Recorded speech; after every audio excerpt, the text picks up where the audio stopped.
Hello everybody and welcome back to SkySaga Alpha 9! We're over here with Camtra the Lithomancer, and this is the LumoStone trader. So today's tutorial we're going to be talking all about LumoStone and basically going over just the basics of it, and most of the basics you can actually see up on this little blueprint up above. Now, a lot of you have probably gone through the original tutorial already and spoken to Camtra already, but yeah, there's a lot of little bits and pieces that we can talk about in this first episode, and of course I want to use this to build on top of later on and do some more and interesting and kind of varied and unique tutorials. So in my rucksack I've got a whole bunch of LumoStone stuff that we're about to go over and use, but first and foremost we're actually going to go and talk to this guy. So this is where you get all of your LumoStone materials from. So the Lumo Forge is one of the key elements here, so it allows you to craft all of these other little bits and pieces that you can see around the edges here. And the Lumo Wands and the Inkor, I'm not sure if I'm pronouncing that right, but I'm going to call it Inkor. These things are what you use to actually create Lumo Webs, which are basically like SkySaga circuits. That you can see up in the back there. So if you're going for a Lumo setup, you first and foremost need to buy a forge, then you need at least one wand of one color, and there is always blue, red, and white in here, and then you also need Inkor of a corresponding color to your Lumo wand. So make sure you pick up all of those. In my inventory, if we have a quick look over here, I have a red wand and a white wand, and I also have the corresponding Inkor, white and red, and you can see in here I've made up a few different bits and pieces, with some with red and some with white, and we'll talk about that when we get over to my home island. Have a look at this stuff. So obviously also in here there's a few other bits and pieces. You do start with some recipes, so you don't need to buy any recipes just to get yourself started, but I am here actually to buy a dart turret because that is one of the output devices we're going to be talking about in today's episode. Now, the other things in here are a schematic for a delay, 1 second and 5 seconds. By default, you have a 10-second delay that you can craft, but of course that is a very long time. So 1 second is probably the one, if you're a little bit cash strapped, get the 1 second one first and then move on to the 5 second one later, because of course a 1 second delay can be turned into a 5 second delay by stringing 5 of them together. But we will get to that, like I said, when we get over to my home island. There's also spring traps for launching players, spike traps for damaging players, race leaderboards, which are really cool for making races with little bits of trap and puzzle element to them, PvP leaderboards, which turn your entire island into a PvP arena, and crumbling stone blocks, which, when a player walks on top of them, fall apart. Now, these things are just kind of extras. I am actually not sure if the crumbling stone block does anything in terms of interacting with LumoStone, but as you can see I'm a little cash strapped right now, so we'll come back to this one in another tutorial. So anyway, let's head over to my tutorial island and we'll have a look at LumoStone, just the basics, the foundations, what it is, what it can do, and yeah, the inputs and outputs, and just the intricacies of setting up your very first Lumo web.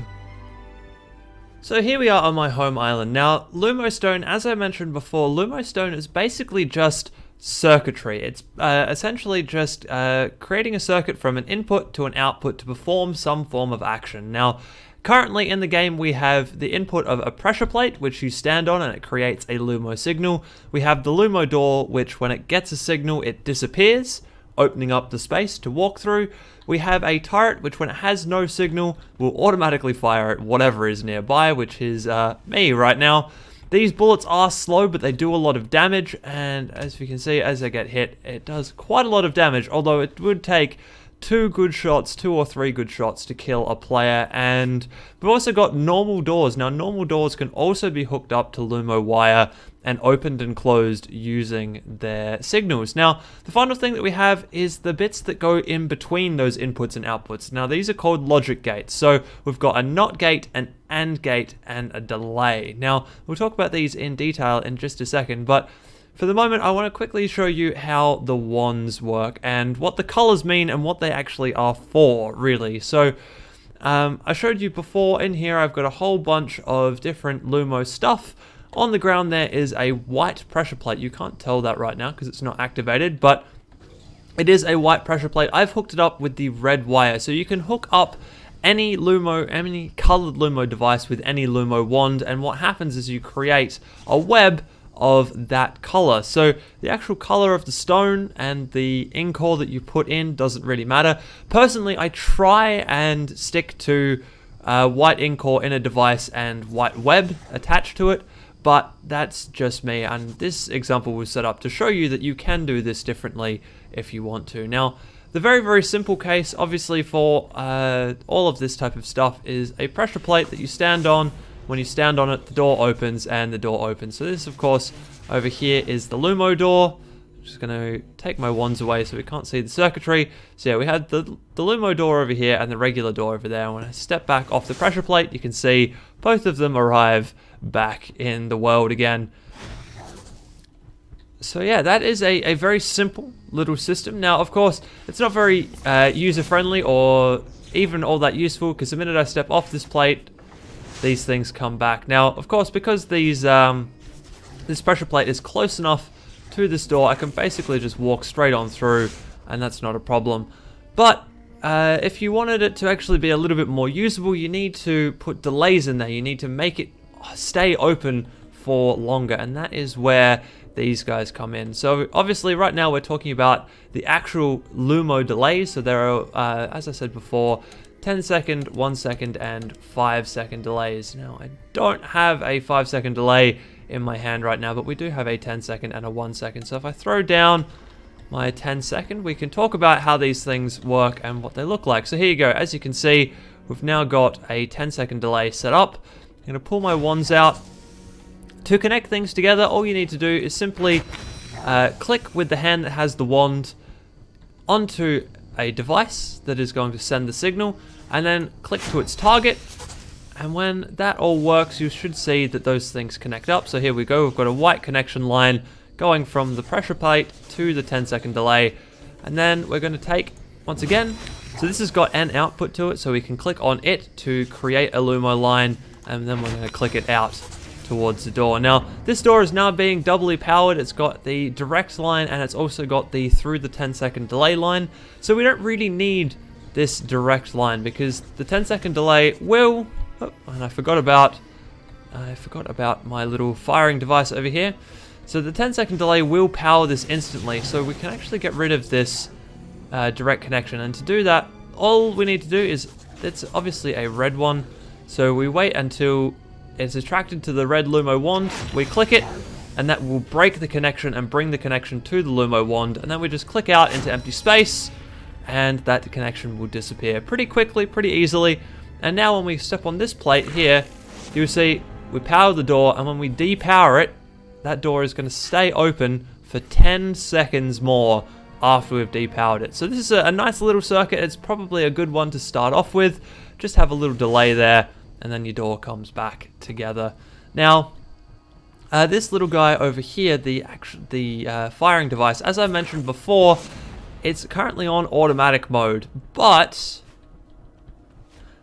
we can actually change that, and we can change that to being non-automatic mode. So the way we do that, of course, is to click onto our input and then click onto our output, and as you can see, it's now stopped when we don't put a signal into it. And if we step on the pressure plate, it will start rapidly firing. We're just going to wait for the door to come back in. There it is.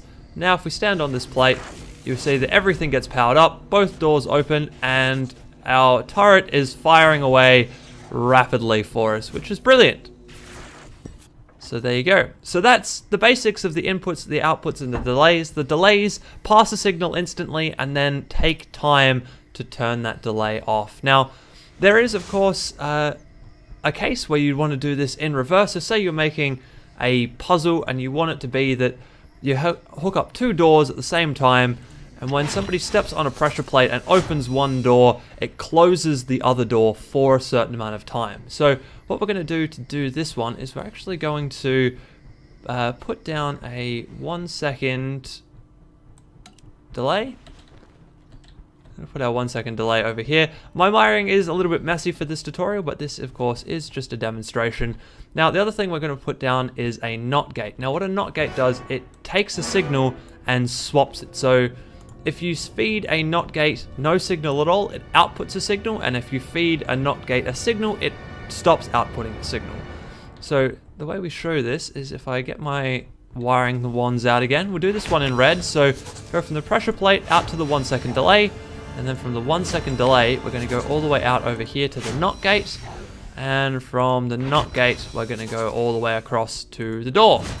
So here you go. Now, as you can see, we're not standing on the pressure plate right now. There's no signal running through this wire, but because we've hit a NOT gate, the NOT gate does start sending a signal, and that door now opens, which means if we come over here, step on this pressure plate, what you'll see happen is that instantly that door will close, that door will open, the big Lumo door opens, and then when we step off the plate, that door is going to stay closed for a whole second before it then opens back up again. So obviously, the better way to do this would have been to flick these around the other way so that the door that goes open opens for 1 second, and the door that closes shut for 10 or more seconds. Of course, to get more delay, we can just break this line and throw a new 1 second delay down in here. Obviously, I'm being very careful not to put anything in the path of this turret, because of course, if this turret hits something, it is going to destroy it. Or I think it's going to destroy these guys. It can't destroy stone, but it can destroy grass and dirt and blocks like that. So here we go. Now this time, as you can see, pretty much everything is still hooked up. So what we need to do is just hook this 1 second delay into there, and hook this 1 second delay into the NOT gate. And this time you should see that that door will stay closed for a little bit longer when we step off the plate. So here we go. Step off the plate. And there you go. So that door stayed closed for a little bit longer because we've stacked our delays up on top of each other. And you can do this with any of your delays. You could make a 12-second delay, obviously, by stacking it through the 10-second and through the 2 other seconds. Actually, that's what we can do here. We can break this off.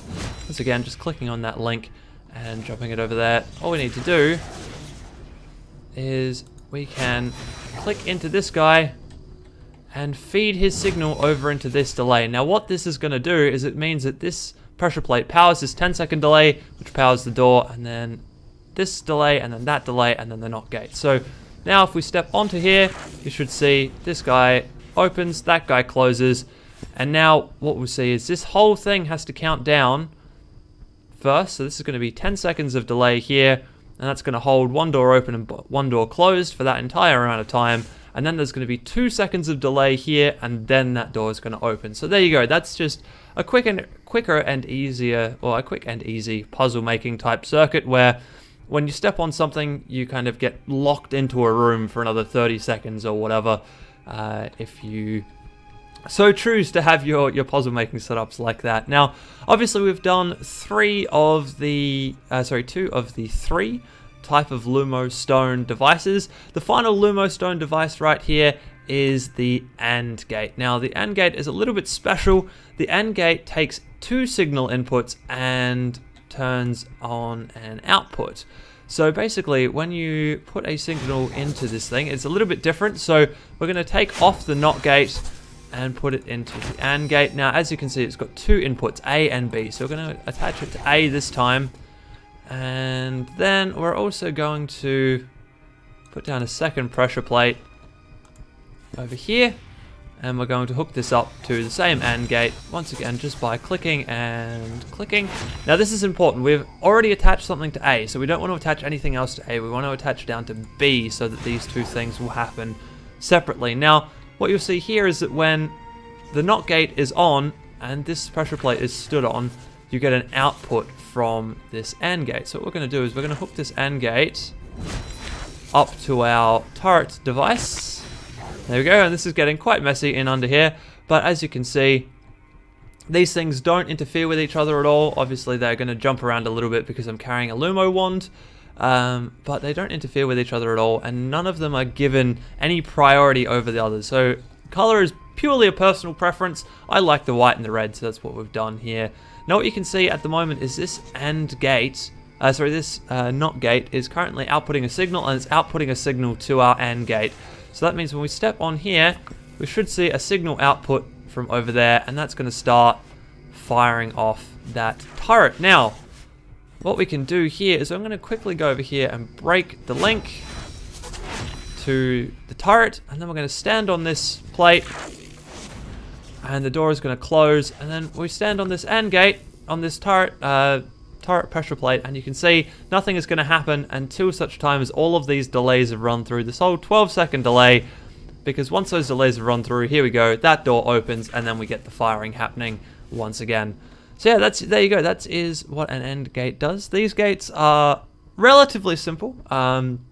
There's a lot more stuff that we can do with these, that we can build on, but obviously that is outside the scope of this tutorial. This tutorial is just the very beginning, the very basics of what all of this stuff does. So as you can see, we've got a fair amount of stuff in here. There's lots and lots of unique combinations that you guys can do. And yeah, I hope you guys have enjoyed that one. I hope you've learned something from it. And yeah, like I said, there will definitely be more LumoStone tutorials coming out, because this is just the very basics, the very underlying stuff. The final thing I guess I should say before we leave here is to do with packing up LumoStone. So obviously we've got a lot of LumoStone web going around the place right now. And we can unpack this by, once again, like clicking things and removing webbing links, and then picking up stones, and that's fine. That works out really nicely.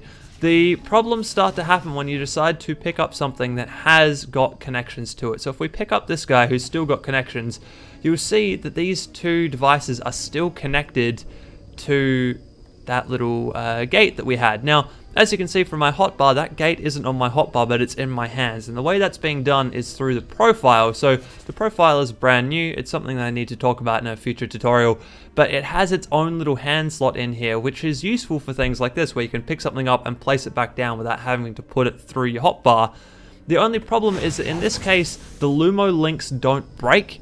So it actually sits as its own very special type of thing inside your inventory. Here we go, 10-second delay, and it won't actually stack with the other 10-second delay I've got, because it currently thinks it has links attached to it, but despite the fact that if we put it down, those links aren't still there as far as I know. Oh no, yes, there they are. So you can pick these things up and put them back down again without breaking links, but that means if you're trying to pack up, you need to do something slightly different. Now the way you do something slightly different is you pick it up and you scroll to a hotbar slot, and this forces your character to drop the thing that's in their profile slot hand and just go back to whatever's in the hotbar, which means that those links are now broken, and that item is now back in your inventory, nice and sound, and without any Lumo links. So if I grab this 10-second delay back out and place it down, you'll see that nothing hooks up to it anymore. So there you go. Like I said, you can grab things, pick them up, and move them, but you have to be very careful to do this while you've got them in your profile link hand like that. So here we go. If we open up this Lumo web link, you can see that even though I've changed the orientation of that, it's done absolutely nothing to it. It is still there, it is still working, and it is still outputting signals and all of that, although it does seem to be a little bit broken right now. So I would suggest not really trying to move these things around. Maybe try doing a trial setup first, getting all of your wiring correct, and then when you're going out and building a puzzle map, for example, build all of your, know which gates you need and build them all first and link them all up so you don't have to start moving them around the place. Anyway, like I said, guys, I hope you have enjoyed that one. I hope you've learned something a little bit more about the new and exciting stuff that is LumoStone, and I will see you in the next episode.